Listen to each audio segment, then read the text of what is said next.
کہ یہ کیا پردہ ہے، آپ نے ایک دم سے پردہ کر لیا اور یہ تو اسلام میں پردہ نہیں ہے اور اس طرح نہیں ہوتا. تو میں تھوڑی سی وضاحت کر دوں.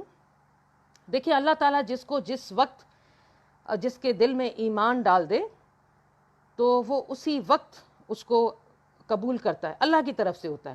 میں سوال یہ پوچھتی ہوں آپ لوگوں سے کہ آپ لوگوں نے نہیں پڑھا کہ کبھی بھی فیس بک پہ ٹویٹر پہ آ جاتی ہے خبر کہ فلاں ملک میں فلاں نے اسلام قبول کر لیا، وہ انگریز ہوا، وہ ہندو ہوا، وہ عیسائی ہوا، یا کوئی بھی غیر مسلم. تو کیا اس نے 50-60 سال اپنی زندگی اپنے پرانے مذہب میں نہیں گزاری تھی کیا؟ اور جب اس کو اللہ نے ایمان دیا تو اس نے اسلام قبول کر لیا نا.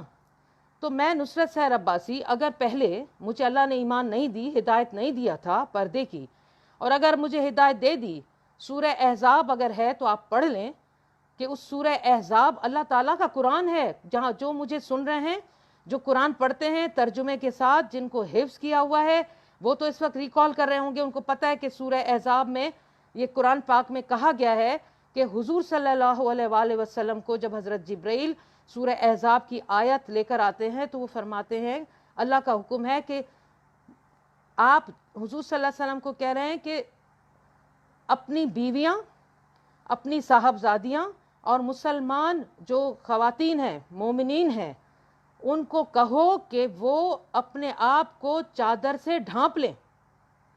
اب چادر سے ڈھانپنے کا جو تفسیر ہے وہ مزید آپ کو پتہ چلے گی کہ اس طرح ڈھانپیں کہ وہ آنکھیں آپ کی نظر آ جائیں تاکہ آپ کو چلنے میں مسئلہ نہ ہو، آپ کا کام کاج ہے یا کچھ بھی ایسا سلسلہ ہے.